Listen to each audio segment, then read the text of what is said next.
So let me know if you can hear me now. Thank you, Bonnie. Okay, I hope y'all can hear me now. Let me know if y'all can hear me now. I know it's a little lag between when you type and when it pops up. Thank you, Bonnie. Bonnie said y'all can hear me. Wonderful, wonderful. So what I was saying is that we're in our Crossroads series, and the question for this series is, are you at a crossroad now in your life? Are you in a crossroad? Are you at a crossroad now in your life? And I was sharing, but you couldn't hear me. But I got a little thing going on with my voice, and my throat is a little sore.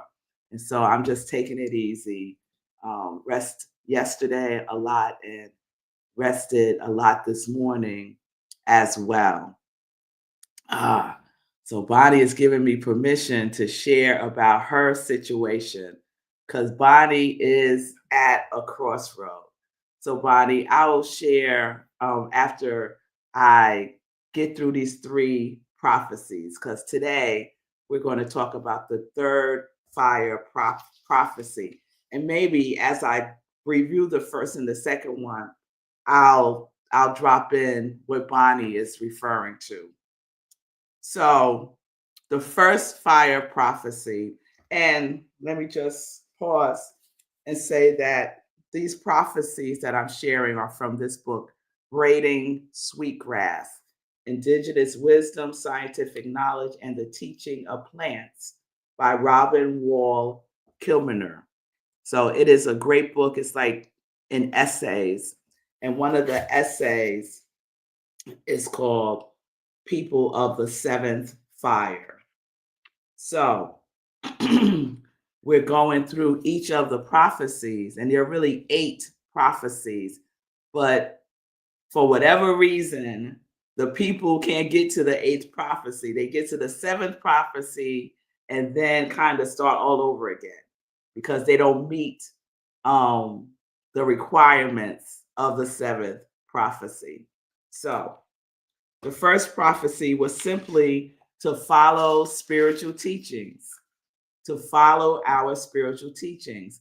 And so one of the things that we do is we ground ourselves in our spiritual teachings through our spiritual practices. We ground ourselves in our spiritual teachings in our life, right? By what we do, by what we by who we are, by what we do, by what we say, by what we think, right? By how we feel. All of those things are reflections of how we are integrating, following our spiritual principles, universal laws, and how we apply them in our day-to-day lives. And part of those spiritual teachings is when God says move, when the universe says move, or in this case, when the Native Americans prophet told them to move, they took action and they moved. So if you're at a crossroad and you are being told to move, will you take action? So since Bonnie's given me permission, Bonnie is at a crossroad. And literally, she has the opportunity to move into a different space. Apartment came up. It doesn't check off all her boxes, not at all, but it's moving her from where she is now to someplace else. And she's been wanting to move someplace else for the last 7 years. And so now this opportunity has come up. She's at a crossroad. Does she stay where she is? Right? Because the location is pretty, it's near a lake, there's room for her daughter, but overall the living situation isn't the best, right? And then the other path is to move, to literally move into an apartment that she won through a lottery, which is not easy to do. and it doesn't have all the things that she desires. So what does she do? She's at a crossroad. Now, what the Native Americans did when the prophet told them to move west, follow the spiritual teachings and move west, they moved. When Jesus said to the infirmed blind man, pick up your mat and be healed, he picked up his mat and he was healed. So we must take action. We must take action. When we have a choice, we make a decision, right? So that's prophecy, fire prophecy 1. Listen and take action. The second prophecy, they were told once they moved west to keep going. So they settled for a little bit, and then they were told to keep going. And as they went, they were told to split up into 3 groups so that they could spread their teachings across the land. And then they would come back together stronger than ever. So let's apply this to Bonnie again. She's at a crossroad. Let's say she picks the path number 1 to stay where she is, to continue to look for someplace to move, right?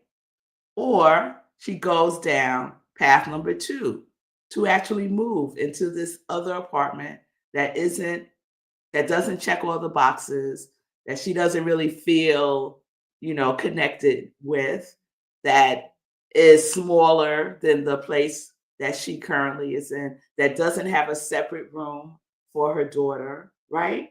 So it doesn't check all the boxes. But when we listen to the second prophecy, it says to move, settle down, and then keep moving. So sometimes we have the opportunity to move from our current situation. And then we see the situation we're moving into as a permanent situation. And it may not necessarily be so, because everything is temporary. Everything is temporary. And so that move may open up the door to another move. Or staying where she is might open up another door to another place that checks all the boxes. But we go within, we tally, we pray, we listen to divine guidance. And that leads us to prophecy, fire prophecy number 3. So, reading from the book. In the time of the 3rd fire, they found the place foretold in prophecy, where the food grows on the water. So in the first fire prophecy, they were told to move, and they will find a place where food grows on water. So here they are in the 3rd fire prophecy, and they find the place that was foretold in the prophecy, where the food grows on water, and establish their new homeland in the country of wild rice. The people lived well for a long time under the care of the maples and the birches, the sturgeons and beaver, eagle and loon.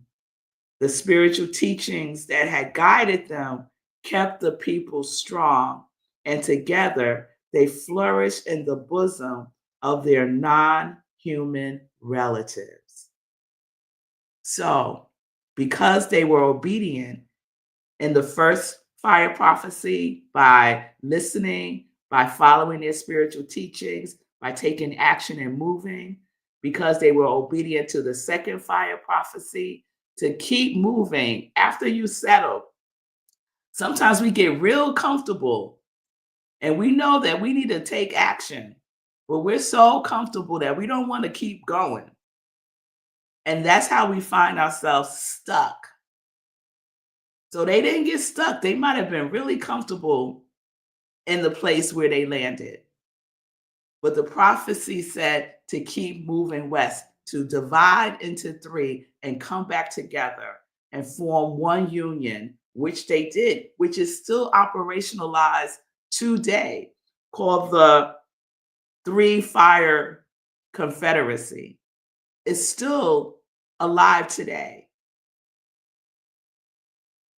And so they've, excuse me, and so they got up and they moved, even though they was comfy, and they found what was foretold in that first fire prophecy, that they will be where the food grows on water, wild rice. And that's where they thrived, right? The teachings kept them strong.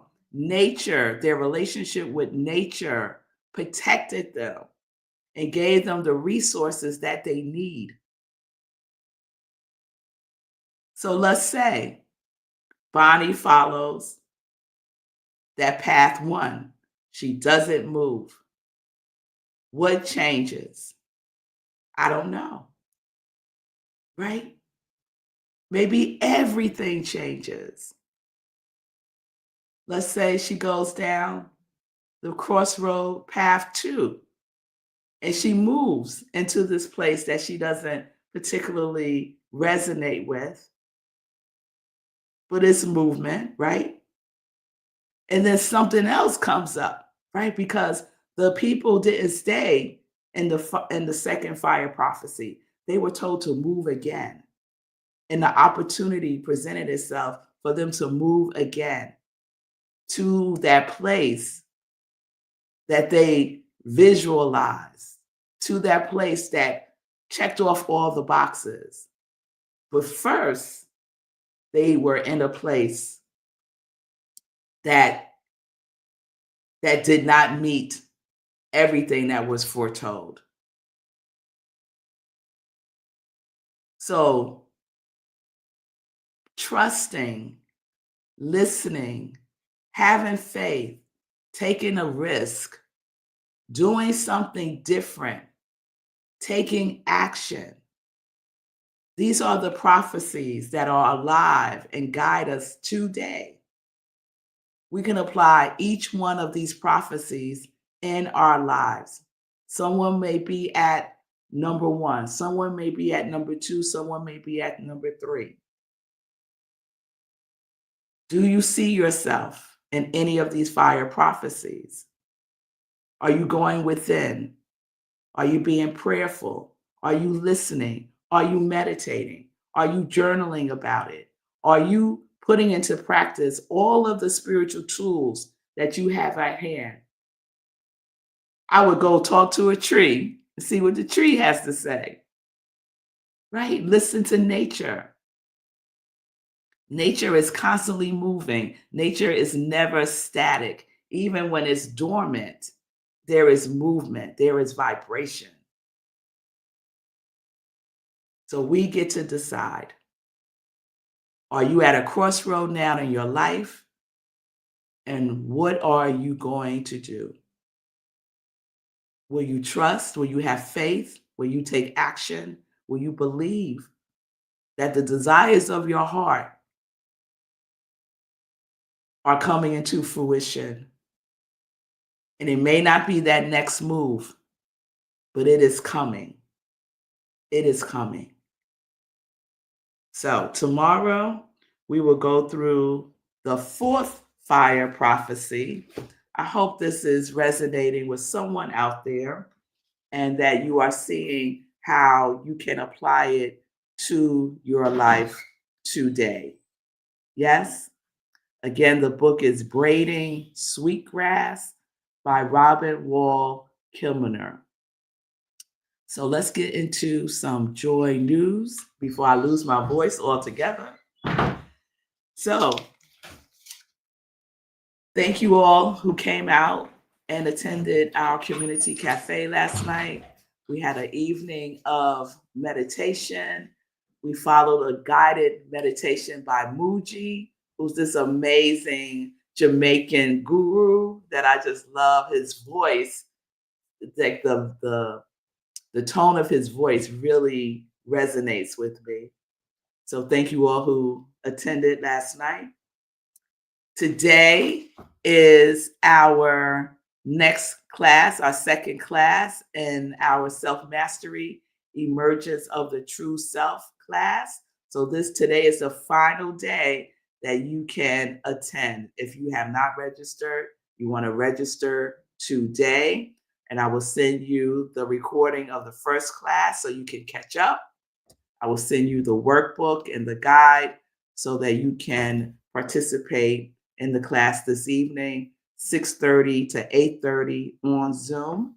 You can register by going to rocklandcsl.org, and all of the information is there.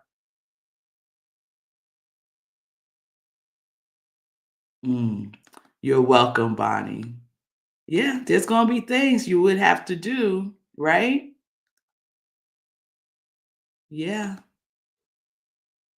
All right. I mentioned yesterday, and I'll mention again right now, that I am co-hosting a podcast with Eugene Holden. October is my month, and it is Eugene Holden's Academy of Self-Mastery. There are two other co-hosts with Eugene, and we have a wonderful time talking about spiritual stuff and how we can apply it, right? And self mastery, which is what the class is all about. Mastery our ego self, right? Using the wisdom of our higher self. Mastering our creative process, our individualized creative process. There's a universal creative process, and we individualize the universal. Yes?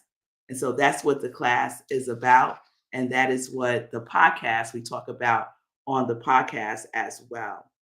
So you can check the podcast out on YouTube, on Eugene's YouTube channel, Eugene Holden's Academy of Self Mastery. And it's wonderful to be in service in this way with Eugene Holden. He's an amazing human being. This Sunday, we wrap up our October theme at service. Our October theme is Glow Up. And that's how I feel for my birthday month, y'all. I feel glow up for my birthday. And we have a guest speaker this Sunday. It is my dear friend, Reverend Dr. Albert Andrews, who will be closing out our theme this month with the message Life and Death. Life and Death. So you don't want to miss that. It's virtual. You can come to service virtually. The Zoom link is at our website, rocklandcsl.org. And we also live stream on our Facebook page. Okay? And lastly, I will be closing out my birthday month in New Orleans. So New Orleans is one of my favorite cities to be in. So next week I will be traveling to New Orleans, and it's going to be my first time actually there during Halloween. So I've gotten close before, but now I'm going to be there on Halloween. So I am excited. So next week will be a mixture of live and recorded, depending on what's happening. And y'all know what I'm thinking about? Ooh, I cannot wait for those char-grilled oysters. Oh my God, it is so good. So whenever I go to New Orleans, because they're the only ones that know how to make it right, I have it almost every single day. It is just so good. So it's always a good time in New Orleans. So I'll share more about that tomorrow. Just want to give you all a heads up. So have a wonderful today. If you're at a crossroad now in your life, journal about it. Like really sit and listen Tune in to your higher knowingness, the God in you, the God as you. Tune in and be directed by that. All kinds of people are going to have all kinds of opinions about what you should do and what you shouldn't do. But the opinion that matters is your higher self. What is your intuition guiding you to do? And then listen and take action. And if you feel scared or nervous, that's okay. If you feel uncomfortable, that's a good thing. Uncomfortable is a good thing. It is a good feeling to feel uncomfortable. That means that something is up for you to pay attention. So, all of those things we get to use when we're at a crossroad. What does your inner prophet say? Right? We all have an inner prophet. So you get to prophesize over your life from your inner prophet, from your higher self. All right, y'all.